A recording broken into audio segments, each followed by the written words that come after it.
les chuchoteurs, du livre au cœur. Un balado de l'Association des auteurs des Laurentides.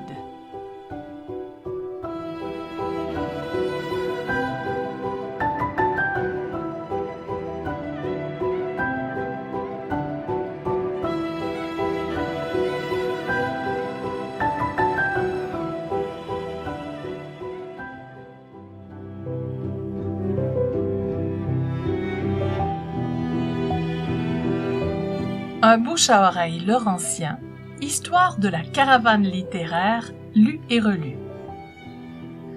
Une épouse affligée, un palomino et un voleur, ou l'air pur des Laurentides, par Cynthia Lissa Dubé et la population d'Ivry-sur-le-Lac, lue par Cynthia Lissa Dubé.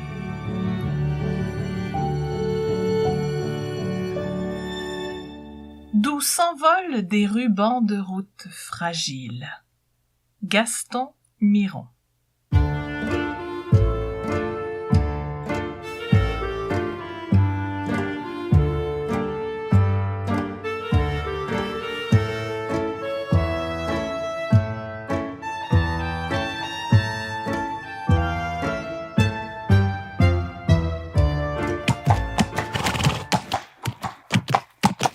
Le cheval à la robe dorée et à la crinière blanche semble connaître le chemin. Jacob se laisse porter, quelque peu rassuré. Le commerçant, habitué à la ville, est peu enclin à monter un tel animal.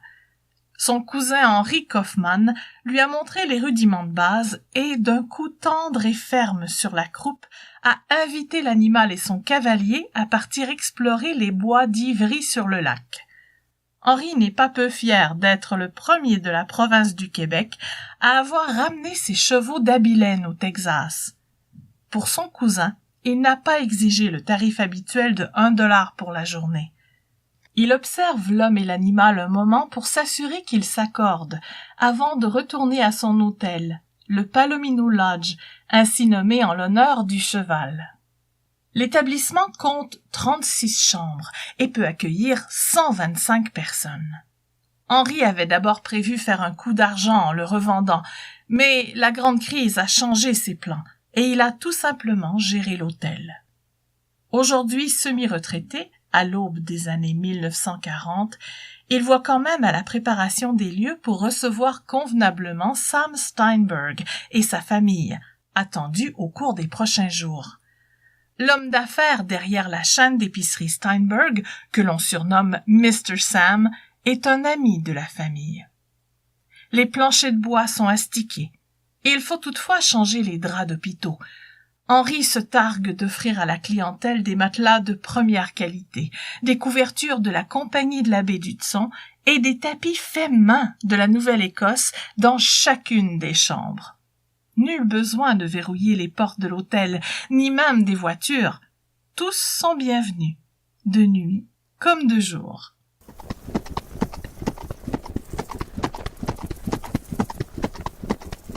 Les conditions sont parfaites pour la randonnée. Une légère brise, un ciel dégagé, une vue sur le lac Manitou. Jacob se félicite d'avoir amené son épouse Anne au sanatorium Mount Sinai. Il constate à quel point l'air pur des Laurentides contraste avec celui de Montréal. Avec la crise, il s'avérait plus difficile de gagner sa vie. La maladie s'était abattue sournoisement sur sa femme et avait ajouté au malheur. Anne avait d'abord développé une mauvaise toux. Il n'en avait pas fait de cas au début, mais la toux persistait. On a conseillé à sa femme de boire des potions rouges à base de sang de bœuf. Sa santé ne s'améliorait pas. Elle a essayé des sirops à base d'urine. La fièvre perdurait et Anne perdait du poids jusqu'à ne plus avoir que la peau sur les os. Lorsqu'on lui a proposé une gelée concoctée avec de la corne de chevreuil et que son état n'a montré aucun signe d'amélioration, Jacob a enfin suivi les conseils de Dr. Cohen et décrété qu'ils partaient tous les deux à la montagne, laissant les enfants chez la belle-sœur. Il savait qu'il serait bien accueilli au Palomino Lodge et qu'il n'y verrait pas de ces infâmes écriteaux interdisant l'accès aux Juifs. Il a composé le numéro Sainte-Agathe 241 pour annoncer sa venue à son cousin.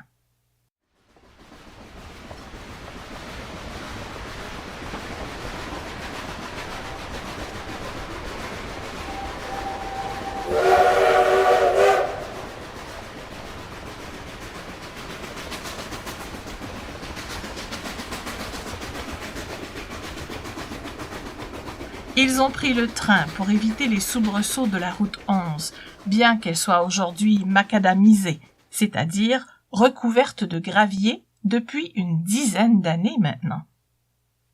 Monsieur Ernest Cloutier, le chauffeur de taxi, se montre affable. Il les conduit de la gare de Sainte-Agathe jusqu'au sanatorium, situé à Préfontaine. D'origine roumaine comme son cousin Henri, Jacob se débrouille très bien en français. Monsieur Cloutier ne tarit pas d'éloges à propos d'Henri, qui se fait un point d'honneur d'encourager les commerçants et les professionnels de la région de Sainte-Agathe. Assis derrière son volant, l'homme trapu de 50 ans annonce fièrement qu'il est le meilleur sonneur de cloche au monde, ou, à tout le moins, de la province. Il n'y a pas plus ponctuel que lui. Son rire teinte la bonne humeur.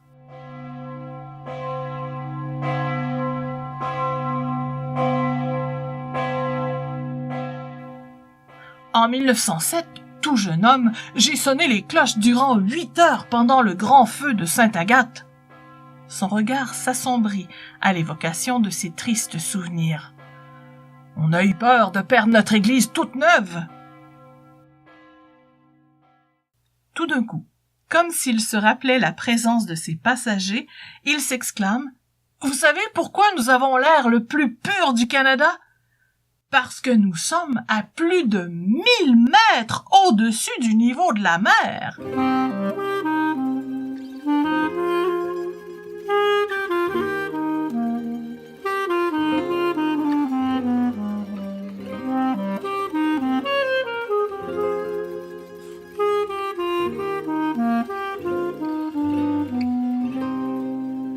La montée qui mène au sanatorium réserve toute une surprise au couple. L'architecture de style art déco de l'immeuble détonne parmi les sapins du Nord. Tandis que la plupart des sanatoriums de la région sont dotés de longues vérandas où les malades profitent du grand air. Ici, les architectes ont orné la façade d'ouvertures généreuses en forme d'arche. 2 menorahs au-dessus de l'entrée principale accueillent les visiteurs et une grande étoile de David décore le hall d'entrée. Le bâtiment de 4 étages peut accueillir 107 patients.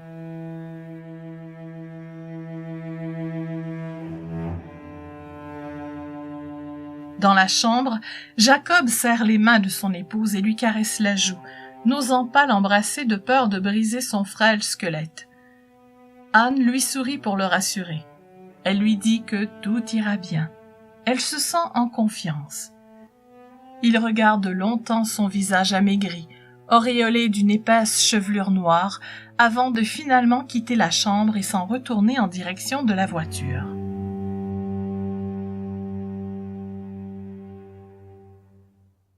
Monsieur Cloutier conduit ensuite Jacob au Palomino Lodge. Pour changer les idées de l'époux inquiet, il lui raconte la rumeur qu'il aime bien servir aux touristes. Il semblerait qu'un riche propriétaire aurait englouti une voiture de luxe remplie d'argent dans le lac Manitou, avant que n'éclate la grande crise et qu'il perde toute sa fortune. Cette voiture se trouverait quelque part dans la portion sud du lac en forme de H. L'histoire ne dit pas si le propriétaire est retourné chercher son trésor, s'il est encore dans la région, voire décédé. Personne n'a jamais retrouvé l'épave. Monsieur Cloutier lève les sourcils et sourit à pleines dents, pas peu fier de l'effet que produit immanquablement son anecdote. Alors que Jacob se promène à cheval, il se rappelle cette histoire en observant le plan d'eau. Il faudrait le survoler à vol d'oiseau pour réellement apprécier l'étendue du lac Manitou, échancré de plusieurs baies.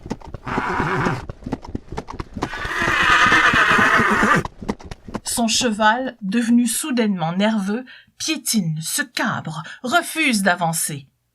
Jacob chancelle. Manquant de fermeté et d'assurance pour maîtriser la bête, il perd l'équilibre et tombe de sa monture. Alors qu'il essuie ses vêtements et se relève, un cavalier le frôle à grande vitesse.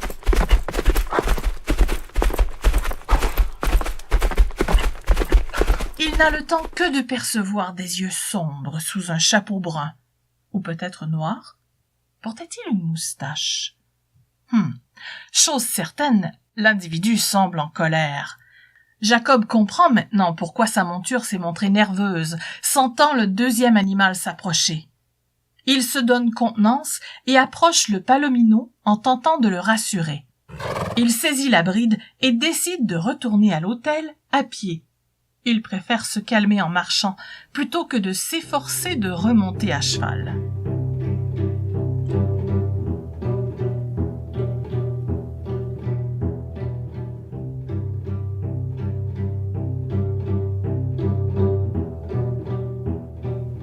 À l'hôtel, il est accueilli par un jeune employé, Robert, mince, affublé de lunettes, qui profite des travaux d'écurie pour s'accorder des moments de solitude. Avec tact, il ne relève pas le fait que Jacob soit revenu à pied, peinant à suivre son cheval. Il adopte plutôt un ton badin et un sourire malicieux. « Avez-vous rencontré M. Ritchkoff?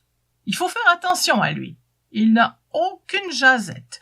On le surnomme le bizarre sympathique du village. On se moque de ses ambitions de devenir premier ministre. On dit qu'il mange des enfants et qu'il est sûr de ne jamais se faire prendre, que c'est lui le bonhomme 7 heures. » Robert attrape la bride et serre un clin d'œil à Jacob en guise d'au revoir. Jacob songe que le surnom sied bien à l'individu louche, responsable de sa chute. Mais comment savoir s'il s'agit bien de lui? Jacob revoit le jeune Robert dans la soirée, quand celui-ci vient lui servir la hala, précisant avec fierté que le pain du Shabbat provient de la boulangerie de Sam Weiner, de la région. Jacob apprend que le but du garçon est de découvrir des vérités mathématiques.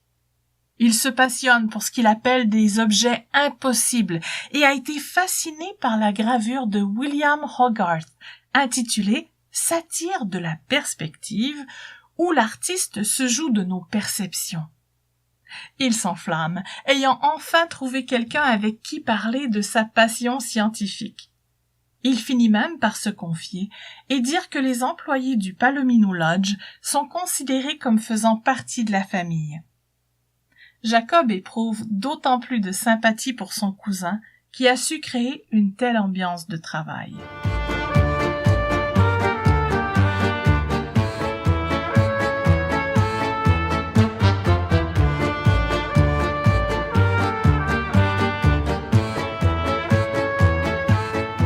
Lorsqu'il visite Anne, Jacob lui donne à signer une carte postale destinée aux enfants.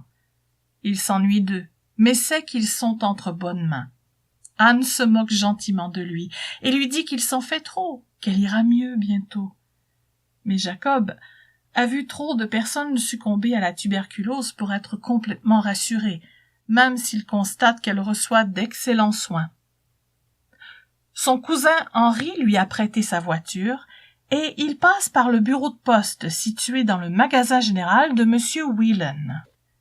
Il s'est promis d'aller à la pêche tôt le lendemain matin. On lui a dit qu'il pourrait bien en rapporter de l'achigan à petite bouche, de la perche ou du crapet. Ce sera nouveau pour lui. En fait, il espère plus profiter de la quiétude du lac que de rapporter du poisson. Il attend aussi avec une certaine excitation les régates de la semaine suivante au centre communautaire du lac Manitou. Question de se changer les idées. Le lendemain, après quelques heures à pêcher et à apprécier la lumière tamisée sur le lac, Jacob est plutôt fier de ramener de bonnes prises dans son panier. Il demandera à Robert de lui préciser quelles espèces il a réussi à attraper. Alors qu'il tire sa barque sur la plage, il entend des pas traînant dans l'eau. Il se retourne et croit reconnaître l'individu louche des jours précédents. Celui-ci ne porte plus son chapeau. Il est trempé de pied en cap et traîne un lourd sac sur ses épaules. Surpris de voir Jacob, il met un doigt sur sa bouche, lui intimant de rester silencieux, sinon... Il passe la main sur son cou pour indiquer qu'il lui tranchera la gorge s'il s'avise de parler. Jacob comprend que l'individu est coupable d'un quelconque délit. Aurait-il réussi à trouver l'argent dans la voiture de luxe? Serait-ce le fameux bizarre sympathique qui n'a pas de jasette? Parle-t-il français ou anglais? Aurait-il dérobé des biens de valeur chez son cousin Henri? Jacob préfère imaginer que non. Il n'a pas l'étoffe d'un héros. Il se dit qu'il n'en a rien à faire, qu'il a trop de soucis avec les enfants restés à Montréal et avec son épouse malade. Il lui fait signe de la main de s'en aller, qu'il n'a pas à s'inquiéter. Un peu plus, et il le saluerait d'une chaleureuse poignée de main. Il est tout de même soulagé de le voir déguerpir. Portant son panier, Jacob s'en retourne à l'hôtel, venant même à douter de la rencontre qui vient d'avoir lieu. Il retrouve sa quiétude en marchant. Jacob s'imagine bien habiter à Ivry-sur-le-Lac, là où les premiers résidents d'origine européenne, Paul Meunier et Angélique Godon, sont venus s'établir en 1852, avant qu'une clientèle fortunée profite de ce lieu de villégiature privilégié. Parmi eux, le comte d'Ivry donnera son nom à la municipalité, surnommée le Westmount des Laurentides. En commerçant avisé, Jacob saurait servir cette clientèle aisée. Enfin, on dit bien que la crise est presque finie, que les affaires vont reprendre. Il souhaite aussi de tout cœur que l'air pur des Laurentides vienne à bout de cette satanée maladie et que son épouse Anne retrouve la santé pour voir grandir leurs enfants. Il est charmé par la tranquillité du lieu, la splendeur du paysage composé de montagnes, de vallées et de lacs. Il prend une grande respiration, empli d'espoir et de satisfaction. C'est décidé. Il en fera part à Anne dès le lendemain. Peut-être même deviendra-t-il un pêcheur adroit, voire un excellent cavalier de Palomino.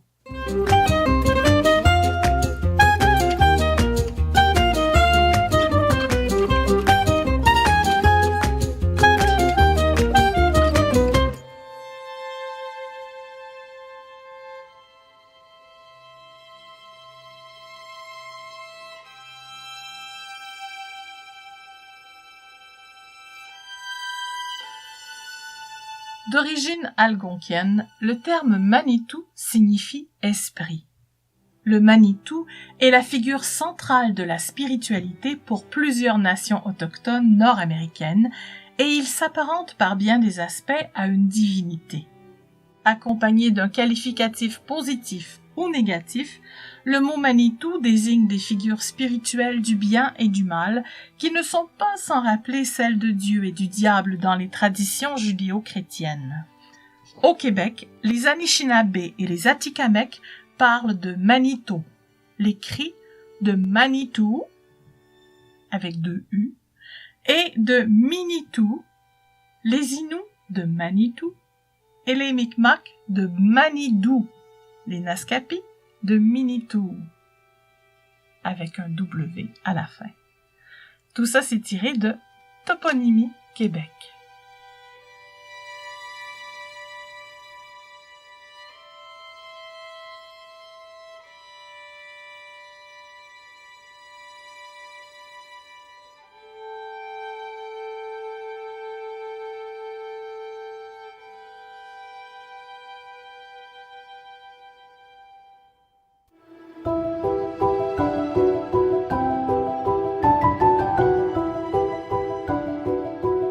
Les chuchoteurs du livre au cœur est un balado de l'Association des auteurs des Laurentides.